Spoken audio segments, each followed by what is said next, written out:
Good evening. My name is Chester Vestini and welcome to Vintage Keys Studio. Today we are going to be looking at the Wurlitzer 700. This model was made in the late 1950s and its insides are basically the same as the earlier Wurlitzer 120, which was a portable model. But this is a very basic one. It's got a little valve amp inside. As you can see, it's built into a nice case, so it was designed for the domestic market.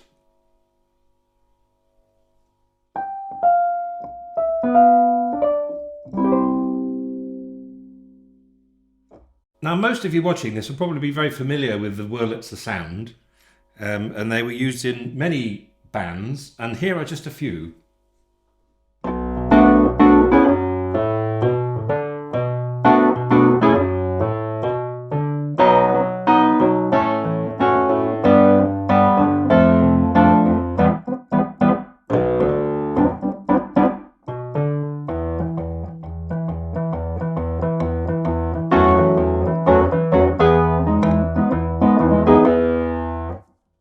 That was just a few of the people who've used these things. I won't say who they are because they're too famous already. The sound in a Wurlitzer piano is made by a felted hammer, like in a piano, striking a metal reed. And if I cough ever so slightly and hold on to here, I should be able to disconnect this top. Now here we see the action of the keyboard.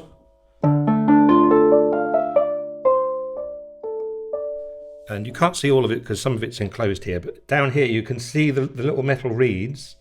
And if you look very closely, you can see the hammers when they come up and strike them.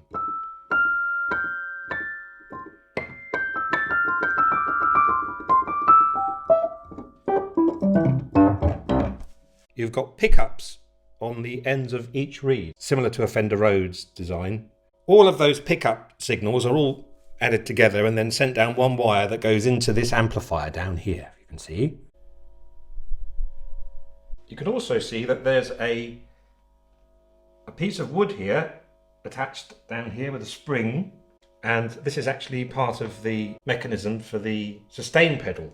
You'll be able to see when I push down on the sustain pedal, it pushes this piece of wood up and then it pulls that lever and then lifts all of the dampers up here.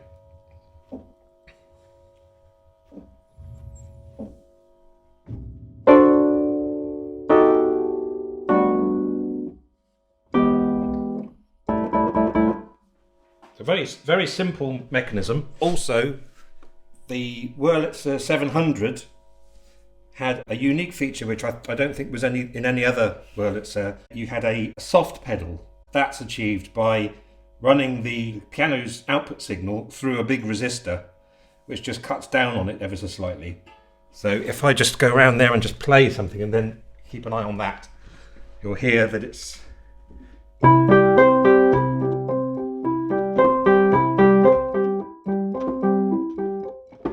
So the Wurlitzer 700 has got this very simple valve amp. There's a preamp stage, and then after that it just goes into the main output. So here we have the amplifier, which is a tiny, if you look at my hands are fairly large and sausagey.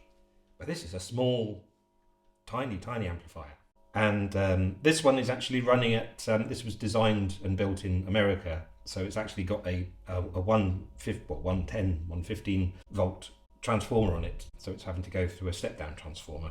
One of these days I am going to change it over to a UK one as it gets quite hot. So the amplifier is very simple. It has a preamp section which uses a 12 AU7 or ECC 82 valve, and then the signal comes out of there, goes through up here through a wire into the volume control, then back again into the amplifier, and then into a 2 6v6 valve output stage, and then out of here, and then into this great big 12-inch speaker. There's very little in the way of, in fact, there's nothing in the way of tone shaping or anything at all in this, pretty much. It's just basically an amplifier that will amplify the sound that this thing makes. There's no tonal controls, there's just a volume control. The 120 did have a vibrato circuit, but this one doesn't. And the later models, like the 200, which is the sort of the famous one that everyone wants, that I think that had like a tremolo effect on it. But because of that, I was sort of sitting around playing this the other day, just playing Lazy Sunday by the Small Faces over and over again, because that's all I ever do on this. When I suddenly thought it'd be nice if I could actually put some sort of effect onto the sound from this, but still have it coming through the amplifier. So what I did was I drilled some holes in it. I've sort of tapped into the output from the preamp, which comes out of the anode of the one side of the 12AU7 valve. Don't do that at home, because it's as well as the audio, there's also some high voltage DC present in that particular output, so you need to be very careful and put capacitor in the way. But anyway, this is all safe because it's got a capacitor in the way, and the capacitor blocks DC. That's the reason why you put it in there. So the AC, or the audio signal, is now going into here. This is the piano in plug. So the output signal goes into there, and then at the moment it's going, basically it's sort of normaled straight to this other socket here, and then just carries on as normal. So it's as if those two weren't really there. But as soon as you plug in a lead into this plug, or jack into this plug, it flips the switch up and breaks the connection that's sending the audio straight to the amplifier, and then it will allow you to do a send. So if I just plug that in, you can hear that the slight hum has suddenly stopped, and it's now going into I've got this this old Zoom effects unit I've had for ages, knocking around the place, that a friend of mine donated kindly. And then if I now plug in the output from the Zoom effects into the return socket on there, you should be able to hear that there's all of a sudden there's a bit of a whirry sound coming out. And now, if I go back round, I can now pretend that I am playing I Am the Walrus.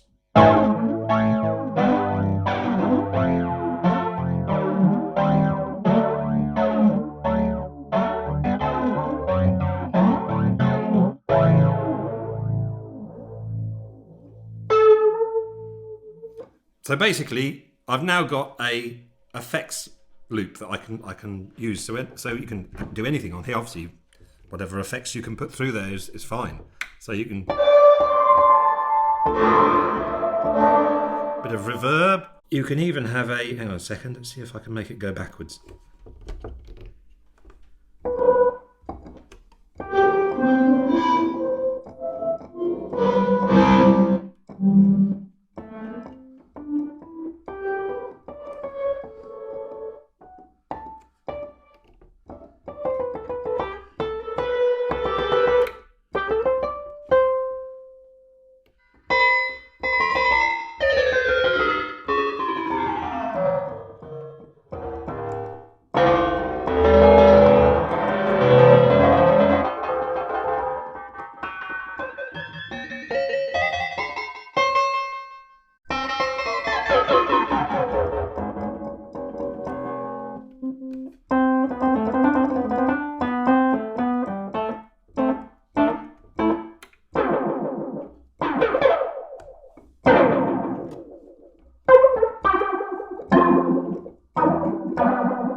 And all at once, I'm transported to the very best of Bread and David Gates.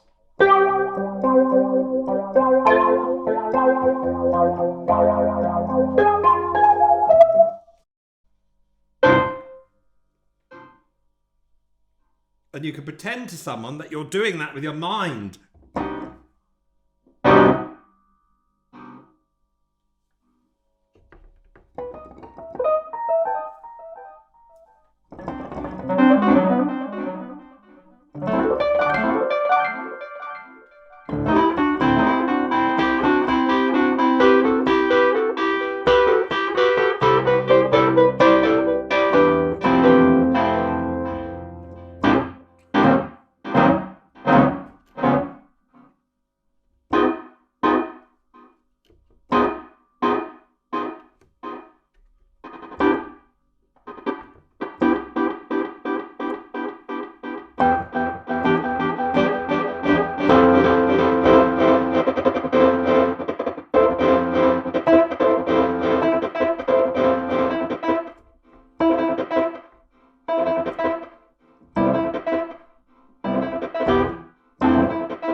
but it's only really a Wurlitzer electric piano going through some piece of digital stuff, cheap digital stuff. But not bad, actually. I think I might start using this. It's been in the cupboard for ages. I suppose I should just quickly show you the volume knob. There is the volume knob there, and it's also the on-off knob as well. You can turn it down and up, or you can turn it off or on. And then also, if you look under there, there's my favourite bit, the jewelled light. On, off, on, off. Which is the clearer?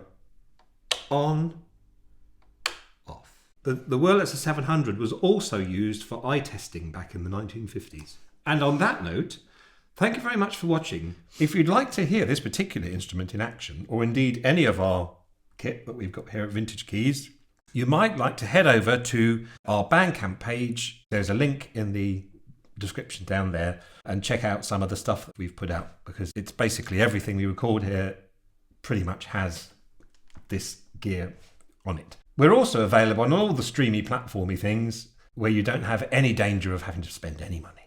Subscribe to our channel if you want to hear a bit more about everything that we're doing here. Give us a bit of a like. I will leave you with the brand new song from Vintage Keys Records, Louisa Revolta, Petals in the Shadows, which we made here, and it's got this Wurlitzer on it. So I'll leave you with a bit of a clip of that. Again, there's a link in the down below if you want to check that out, and it's available everywhere. I will be back again shortly with some more stuff, and I hope you've enjoyed this one, and I'm going to get back to my reading now, so thank you very much indeed.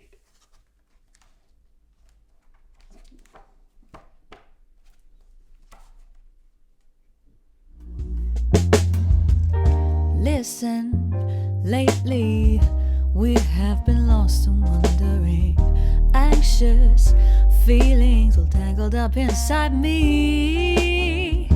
It's so heavy, whispering quietly, telling me that I am not worthy.